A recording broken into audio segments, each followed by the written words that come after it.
I was Luna, 19, when the car crash happened. The birthday cake I'd bought for Alex lay crushed beside me.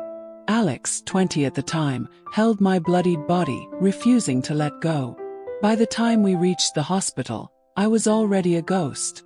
A ghost who could only silently follow Alex. The heart monitor flatlined. I floated above, my body on the hospital bed below.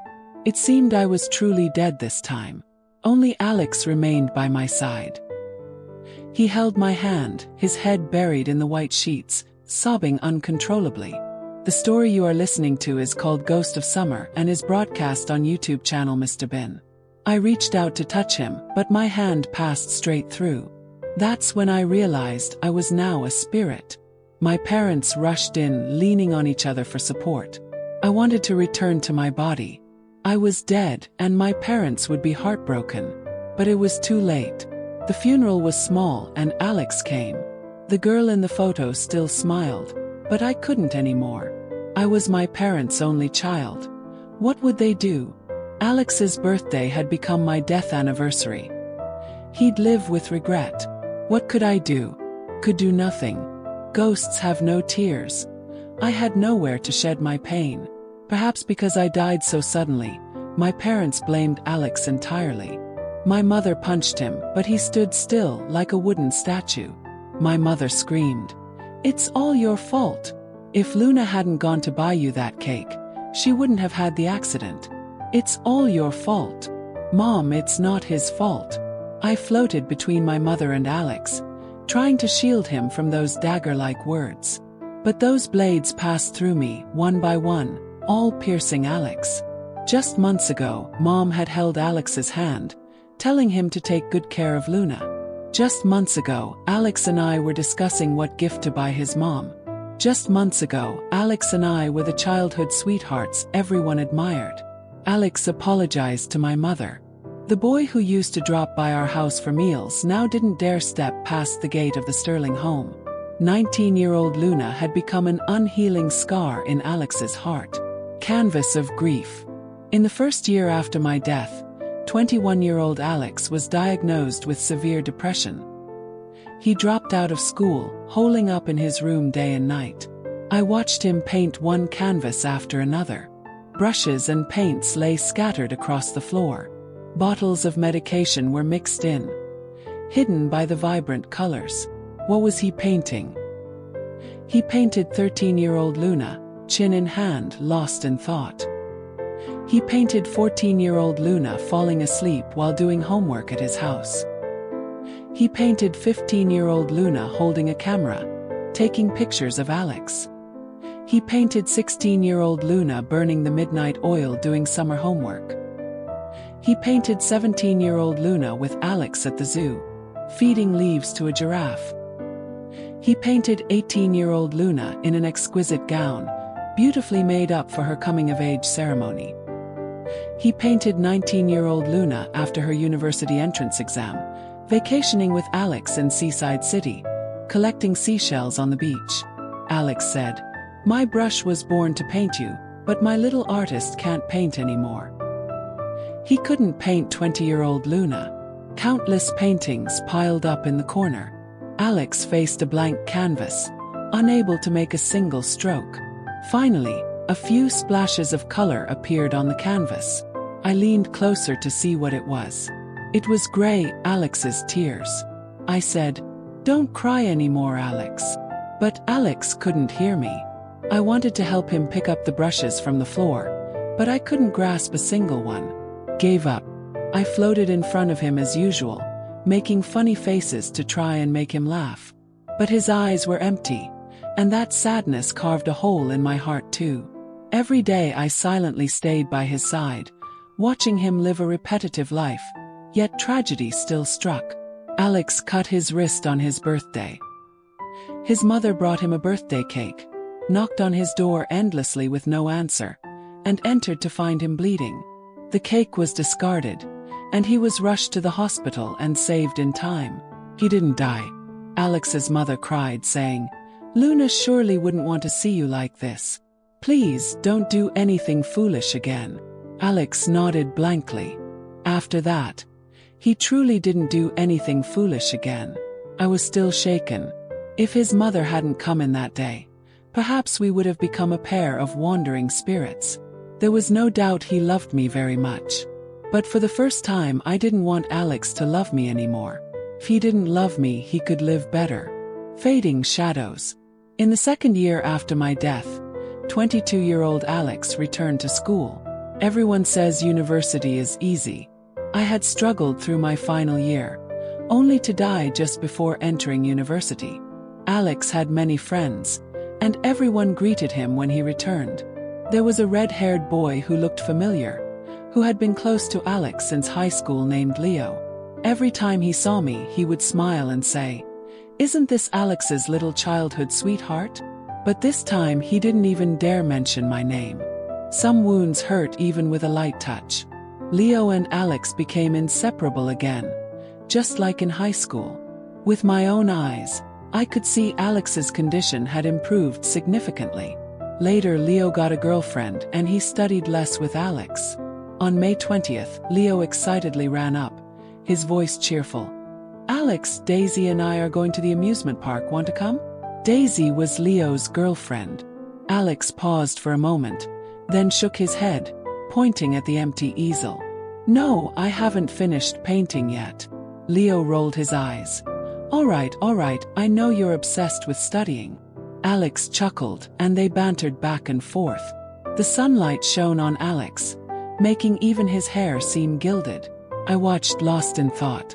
He truly was handsome, worthy of being the boyfriend I chose. Alex was indeed handsome.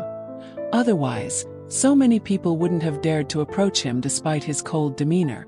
But on such an ordinary day, an ordinary Alex shattered on the evening of May 20th. I saw him take his medication and lie down, so I went to sleep too. Who knew that after 2 a.m., half awake, I'd see a large lump on the bed, almost thinking I'd encountered another ghost. Yes, ghosts are afraid of other ghosts too. I looked closely. It was Alex. What was he doing awake in the middle of the night? I floated closer to see what he was doing, and it turned out he was just sitting there blankly.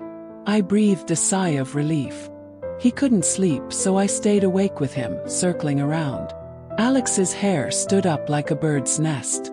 I wanted to reach out and smooth it, but my hand passed through his head like in a cartoon. My hand kept reaching out and retracting, making it look like a hand was growing out of his head. I was having fun when he suddenly bowed his head, burying his face in his knees. Soft sobs reached me. I froze, retracting my hand, my heart aching with each sob. "Alex, I won't play with your head anymore, please don't cry." No one was there to comfort him. He must have remembered the amusement park again. We officially became a couple at that park. Alex, 19, after his university entrance exam, dragged me to the amusement park. That day, I was still wearing my school uniform, rushing to go with him.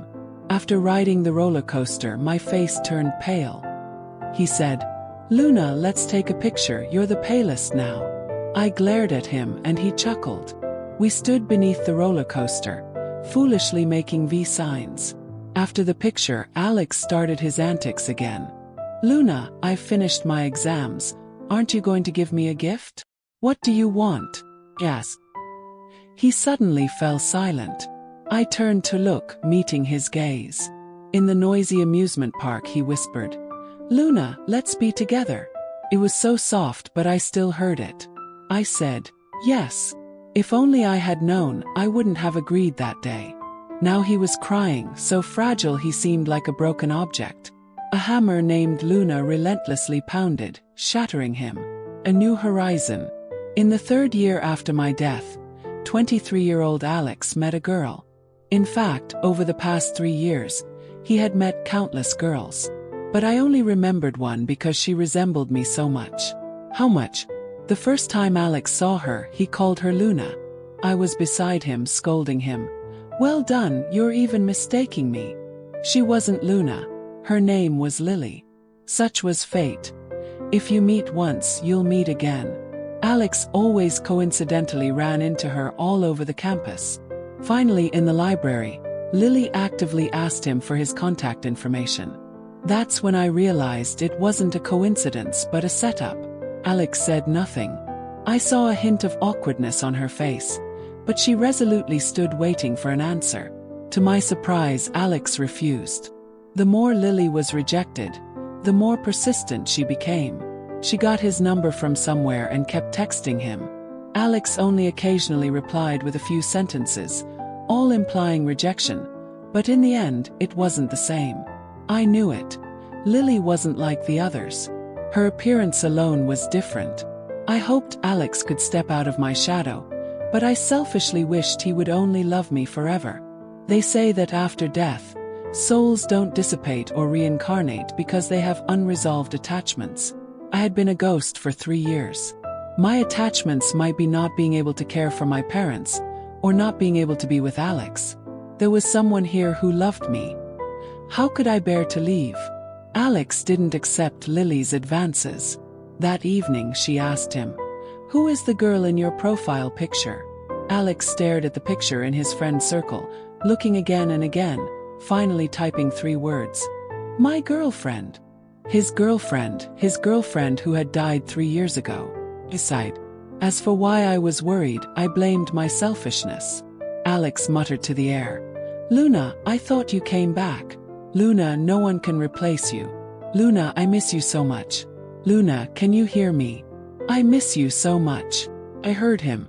Alex, I heard it all. The unspoken wish. In the 4th year after my death, 24-year-old Alex was about to graduate. His graduation project had been in preparation for months but was still unfinished. He painted mountains, seas, flowers, and grass. I thought all the paintings were beautiful, but he was never satisfied. Perhaps that's the plight of an artist. I had my own plight. For some reason I could only follow Alex. I really wanted to see my parents again, but my mother still considered him indirectly responsible for my death. He didn't even dare to step past the gate of the Sterling home. In the midst of my overwhelming thoughts, Alex decided to go somewhere else for inspiration. He packed his bags and went to the border region. Youth is truly wonderful, you can just go when you want. The train rumbled, and along the way were vast grasslands. Alex carried a stack of drawing tools to the plateau. The altitude sickness made his cheeks red, and he needed oxygen to continue. Luckily I was a ghost, or else I would have been tempted by those rosy cheeks too. Alex climbed the mountain with an iron will. Upon reaching the summit, he quickly laid out all his drawing tools. I was still admiring the Tibetan yaks, wondering if they could see me, when I turned back and saw he was almost done painting. There's a saying that inspiration is sometimes like diarrhea. You can't stop it even if you try. It wasn't until the sun set behind the mountains that Alex carefully took down the painting. I wasn't an art critic, but I thought the painting was beautiful. From afar there were 2 figures in the painting. I pointed to one of them and asked him, "Who is that?" Alex didn't answer. I forgot he couldn't hear me. I stared intently, guessing one person was him, and then I heard him say, "Luna, I've taken you to see the snowy mountains." So the other person was me. Seeing the snowy mountains had been my long-cherished wish. Back then, I had promised him that we would go together to see the snow after we got into university. Now that my wish had come true, I felt a little less regretful. Alex remembered every one of my wishes. On the way back, he received a call from his mother. She said, "Luna's parents had another baby girl, do you want to visit?" His voice was chillingly cold. "No." I was overjoyed, then stopped abruptly. Why wasn't Alex happy? I didn't understand. I was an only child, and before I died, I worried that no one would take care of my parents in the future. Now my parents weren't old yet, and having another child was timely. This proved they had moved past the pain of losing me. Should have been good news. Yet Alex was sad. When he returned home, he stared at the photo frame on his bedside table. "Luna, your parents had another child." He nodded. "I know. Luna, will they forget you?" I was stunned. As a ghost for so many years, I had never really thought about that. I pondered for a moment, then replied, "No, they won't." Alex hugged the photo frame, burying his face in the blanket. His voice muffled. "Luna, I will never forget you." I gently floated over and lay beside him. It's okay to forget, I thought. I didn't want to be anyone's shackles. All the turmoil in my heart suddenly vanished. Perhaps Alex should love again. With someone by his side. He wouldn't forever be immersed in the pain of my death. In my mind, a majestic mountain appeared, its peak covered in white snow, shrouded in mist, free and alive. "Alex, be like that bird, fly to your mountain. So forget me. Alex, I will forgive you." Embracing the present. And so it was. In the 5th year after my death, 25-year-old Alex stepped through the gate of the Sterling home. It was a very ordinary afternoon. Alex drove himself to my house. He hadn't been there in so long that I didn't even recognize the road home. My father opened the door. He was surprised to see him but invited him in. I floated around the house and found my room was locked. The TV had been replaced with a bigger one. The cactus I had planted was still alive. There were a few new potted plants on the balcony. My mother was in the bedroom. Beside the large bed was a small crib. That crib held a tiny new life. My parents knew hope. My mother had come to terms with it. She no longer resented Alex. She told him, "Hold her." Alex stepped forward and awkwardly held the baby, making me anxious. "Don't drop my precious little sister." Her name was Annie, the peace in peaceful, which sounded much more reasonable than my complicated name, Luna. Alex held her for a while, then put her back in the crib. I flew over faster than I ever had, looking at her face. Her big round eyes met my tiny ones. Her face was as flat as a pancake. Clearly, there was nothing special about her, but I couldn't tear my eyes away. I softly said, "Hello, I'm Luna, your older sister." She suddenly smiled, as if she could see me. I leaned closer, wanting to get a better look, when I heard my mother mention my name. "Luna passed away many years ago," Alex murmured. "Yes. You were a good child." "What was it then?" "Just confused." He murmured again, "Yes. Have you moved past it?" A sudden question made Alex awkward. A moment later, he chuckled softly, looking towards the crib. I instinctively dodged, then remembered he couldn't see me. I heard him reply, "Perhaps." From that day on, Alex frequently visited the Sterling home, just like before. Only before he came to see Luna. Now he came to be with my parents and little Annie.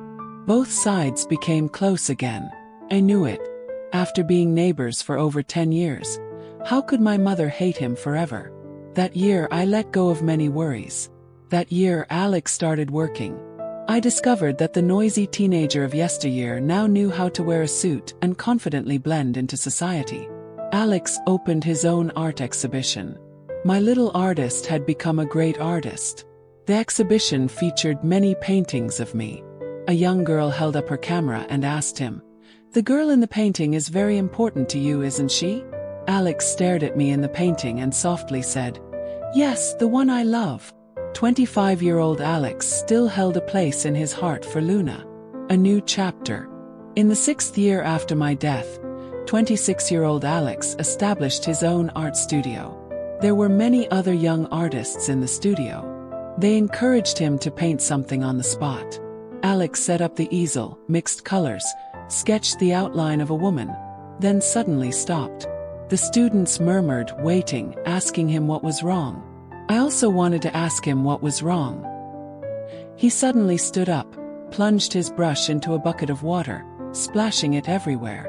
He said, "No more painting." Although they didn't understand, they didn't push him. I felt something strange about his emotions but didn't know why. If only I were a worm in his stomach, I would know everything. He drove home. In that not-so-tidy room, he rummaged through a drawer and finally pulled out an album. I was very familiar with the album cover. It was something he and I had bought together to store our photos. I called it our love album.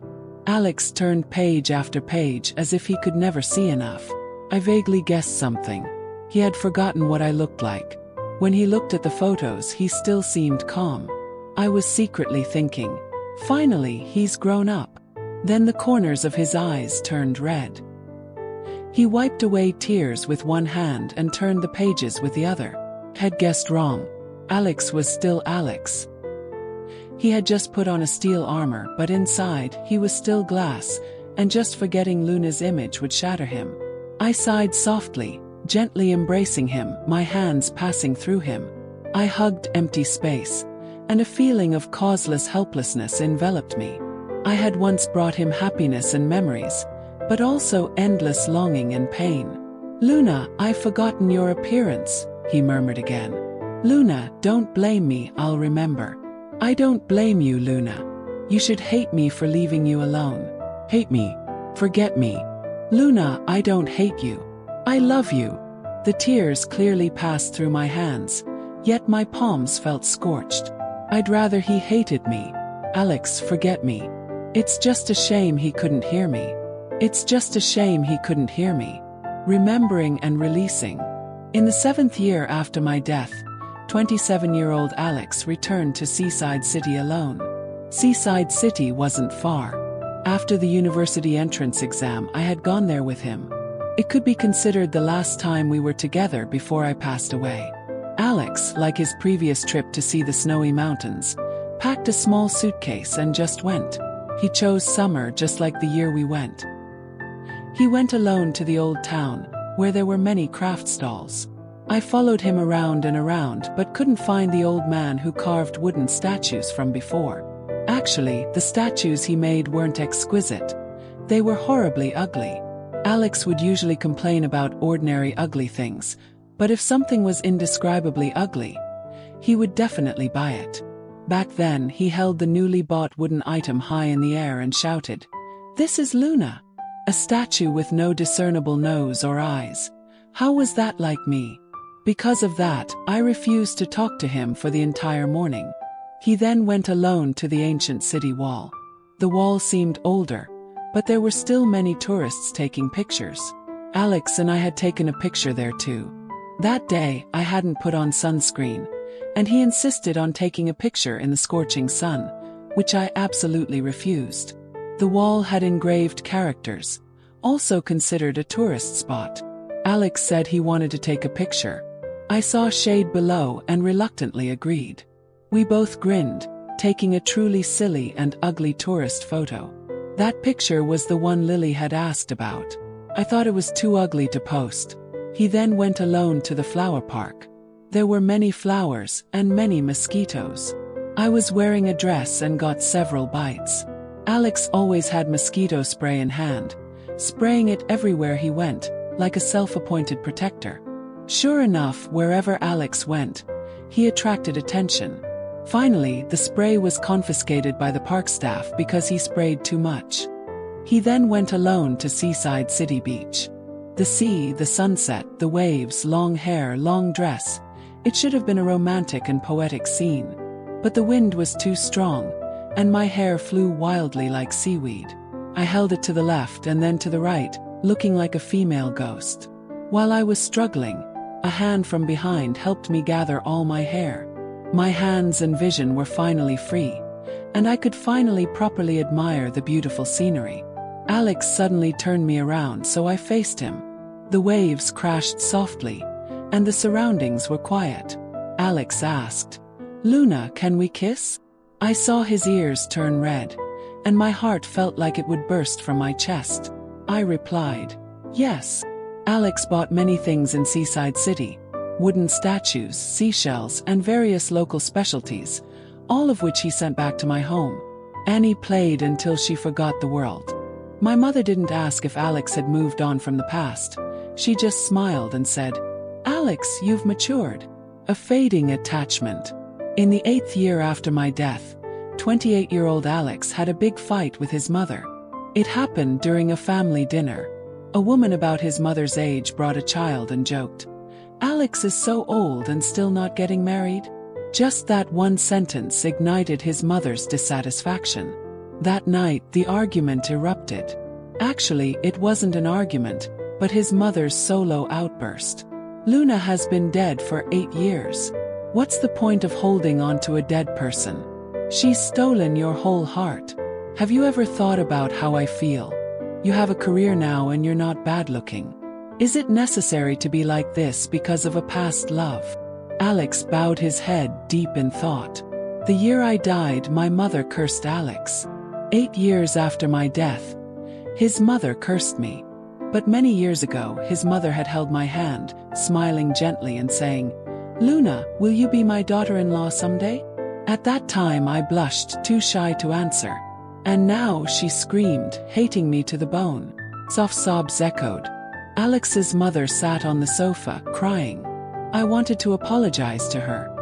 I was the one who caused him pain, but she couldn't hear me. Alex took a tissue and gently wiped away his mother's tears. After she wiped her tears, she gradually calmed down. My mother only asked one question. Will you get married? A calm question like the final bullet before a ceasefire. Finally, this battle ended with Alex's concession. Yes, I'll marry in 2 years. In the 9th year after my death, 29-year-old Alex started going on blind dates, one after another, but still no one suitable. 'Cause Alex was too honest. When asked why he wanted to get married, almost every time he replied, "I just want to start a family." That answer, which contained no hint of love, became the reason he was repeatedly rejected. How can you start a family without love? That was the most common thing I heard. It wasn't until later that he met someone suitable. A very gentle girl who was an elementary school teacher. She said marriage doesn't necessarily need to start with love. We're not young anymore. Everyone needs a place to settle down. Yes, when people are tired, they always need a place to rely on. And home is the warmest harbor. Alex smiled. I was truly happy for him. The person who had drifted because of Luna for 9 years finally found his place. That year I celebrated my birthday with Alex. He hadn't celebrated his birthday in a long time because his birthday was also my death anniversary. It was truly unlucky. That day he returned home as usual. Suddenly, a group of friends rushed out of the room. Leading them was Leo, holding a small cake. This year, Alex didn't send them away as he had every year. He took the cake and sat on the sofa. Leo insisted he wear that silly crown. Someone turned off the lights, leaving only the flickering candlelight. Alex didn't make a wish. He just silently stared at the small flame. The candlelight made his face softer than ever. I floated in front of him, admiring his face, and softly said, "Alex, happy 29th birthday." The very next second, he blew out the candles, and the last ray of light extinguished. The room plunged into darkness. His friends sang happy birthday together. I gently sang along. Happy birthday to you. Happy birthday to you. The gentle melody ended with resounding applause. Alex, happy birthday. Congratulations on finally breaking free from Luna's shadow at 29. Congratulations on leaving the world of that 19-year-old girl at 29. Congratulations on starting a life that truly belongs to Alex at 29. Letting go. In the 10th year after my death, 30-year-old Alex got married. The bride was the girl he had been on a blind date with. The wedding wasn't big, but my parents were invited. The banquet hall was noisy, lively, and crowded. Annie also came. This year she was 5 years old, with pigtails and a cute princess dress. She loved to eat, just like me, and drank countless glasses of juice. Before the wedding began, Annie went to the bathroom alone. My Annie was so clever. She was only 5 years old but already knew how to go to the bathroom by herself. I followed her into the restroom. She ran so fast she almost fell. A woman caught her. It was my high school desk mate. She seemed very happy to see Annie, sitting down to help her adjust her messy pigtails. Annie was very well behaved and didn't squirm. After she was done, she said thank you and ran off. I was about to fly over when I heard her murmur, "She really looks like Luna." Like me. I thought of Annie's big round eyes and chubby face and inadvertently smiled. It's good that she looks like me. Many people once complimented my beauty. Annie will surely be just as beautiful someday. I happily flew back towards the ceremony hall. The ceremony was just about to begin. The bride, in a long white wedding dress, walked step by step down the red carpet. At the end of the aisle was Alex in a neat suit. A thunder of applause erupted from the guests. My world turned white. Only Alex's figure remained visible. He held a rose and knelt on one knee in front of me. The MC's voice echoed in my ears. "Mr. Alex, do you agree to live together with Ms. Luna forever, never to be separated?" "I do."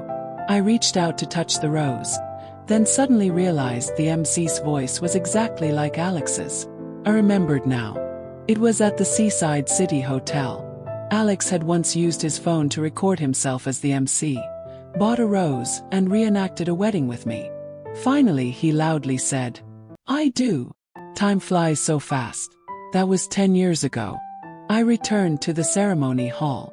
The applause still resonated.